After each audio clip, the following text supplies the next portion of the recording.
दोस्तों हमारे दिमाग में कितने सारे एक्सक्यूजेज आने लगते हैं जब हमसे कोई ये बोलता है कि तुम्हें इंग्लिश बोलनी आनी चाहिए। जैसे कि जब हम सक्सेसफुल बन जाएंगे तब हम इंग्लिश सीख लेंगे, या तो जब हम याला पेपर क्रैक कर लेंगे, या तो ये सब इतनी सारी चीज़ें अपनी लाइफ में अचीव कर लेंगे, फिर सुकून से आराम से बैठ के इंग्लिश सीखेंगे। और कुछ के दिमाग में तो ये आता है कि अगर हम इंग्लिश सीख लेते हैं, बोल भी लेते हैं, तो उसमें कौन सी बहुत बड़ी बात होगी, मैंने कौन सा बहुत ज़्यादा एक मतलब अचीवमेंट मैंने कर लिया अपनी लाइफ में।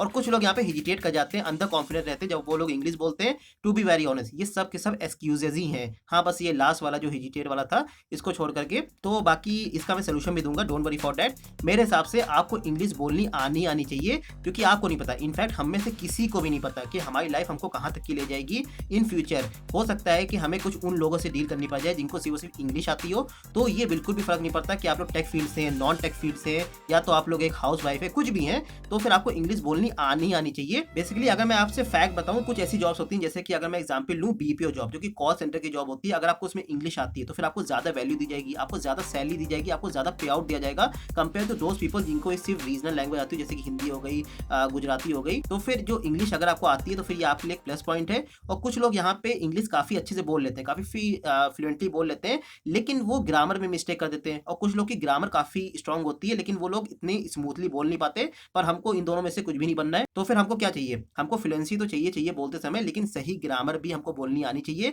तो फिर उसके लिए मैंने कोर्स यहाँ पे डिजाइन किया है, और ये कोर्स में खाली ग्रामर पोर्शन और वोकैबुलरीज पे खाली फोकस नहीं किया गया है, लेकिन कुछ ऐसे बेसिक और लेकिन काफी इंपॉर्टेंट कॉन्सेप्ट होते हैं उस पर भी काफी अच्छे से फोकस किया गया है। जैसे कि अगर मैं आपके सामने एक एग्जांपल लूं, यहाँ पे मैं दो सेंटेंस बोल रहा हूँ, Mister Bean is searching gold fish, और दूसरा सेंटेंस है Mister Bean is searching for gold fish. आपको ऐसा लग रहा होगा कि दोनों सेंटेंस का जो मीनिंग है लगभग सिमिलर सा ही होगा, लेकिन इनका जो रियल मीनिंग है वो बहुत ज्यादा डिफरेंस है। जैसे कि अगर मैं आपसे हिंदी में बताऊं, तो फिर जो पहला वाला जो सेंटेंस था, mister Bean is searching gold fish, मतलब मिस्टर बीन गोल्ड फिश के अंदर कुछ सर्च कर रहे हैं। और दूसरा सेंटेंस था, mister Bean is searching for gold fish, मतलब मिस्टर बीन की जो गोल्ड फिश है वो कहीं खो गई है, वो उसको ढूंढ रहे हैं। तो देखिए यहाँ पे खाली एक फॉर लगा, तो देखिए पूरा सेंटेंस का मतलब ही यहाँ पे चेंज हो गया। और प्रोवर्ब्स पर भी फोकस किया गया है, जैसे कि यहाँ पे it is like an icing on the cake, मतलब सोने पे सुहागा। और या तो दूसरा एग्जाम्पल लिया जाए तो the grass is greener on the other side of fence, मतलब दूर के धोल सुहावने। तो फिर देखिए होता ये है कि जब हम लोग अपनी मदर टंग में बात करते हैं, तो फिर हर एक सिचुएशन के हिसाब से हम लोग अपने आप को ढाल लेते हैं। जैसे कि कहीं अगर हम लोग दोस्त के साथ हैं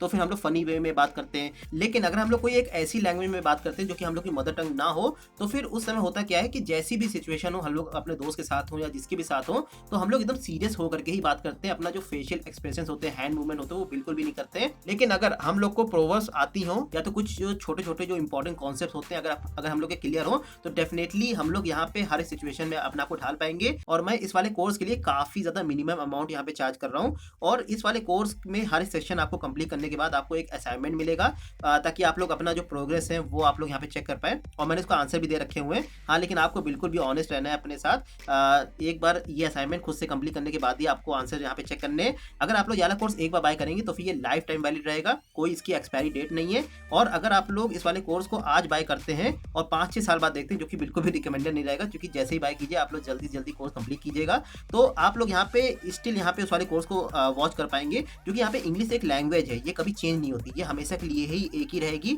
so don't worry for that. और आपको नोट्स भी बनाने की जरूरत नहीं है, क्योंकि हर एक सेक्शन के डिस्क्रिप्शन बॉक्स में पीडीएफ फॉर्मेट में आपको नोट्स का डाउनलोड लिंक मिल जाएगा। तो फिर आप लोग अगर यहाँ पे ट्रैवल भी कर रहे हो या कहीं पे भी हो, तो आराम से इस वाले कोर्स को आप लोग कंप्लीट कर सकते हैं, आप लोग सीख सकते हैं। अगर आपको डर लगता है तो डेफिनेटली आपको एक स्टेप आगे लेना चाहिए, इस वाले कोर्स को ज्वाइन करना चाहिए, क्योंकि आप ही एक हैं जो कि याला स्टेप ले सकते हैं। अगर आप लोग याला स्टेप लेते हैं तो बाकी सब मेरे ऊपर छोड़ दीजिए। अगर आप लोग याला एक बार कोर्स कंप्लीट कर लेंगे तो मैं आपको गारंटी देता हूँ कि आप लोग प्रो बन जाएंगे इंग्लिश में। इनफैक्ट आप लोग उस लेवल पे प्रो बन जाएंगे कि आप लोग किसी को भी इंग्लिश पढ़ा भी सकते हैं। लेकिन कंडीशन यही रहेगी कि आपको एक स्टेप आगे लेना है और इस वाले कोर्स को ज्वाइन करना है। और मैं खाली आपसे खाली ये नहीं चाहता कि आपको खाली ग्रामर आनी चाहिए, ये आना चाहिए, वो आना चाहिए, बल्कि मैं आपसे ये चाहता हूँ कि आप लोग रियल लाइफ में इंग्लिश आराम से आसानी से बोल पाए, और आप लोग कॉन्फिडेंट फील करें इंग्लिश बोलते समय, प्लस आप लोग कुछ अचीव भी कर पाए इसके थ्रू, और आप लोग एक माइनर भी मिस्टेक ना करें इंग्लिश बोलते समय। So join this course now, I will see you there.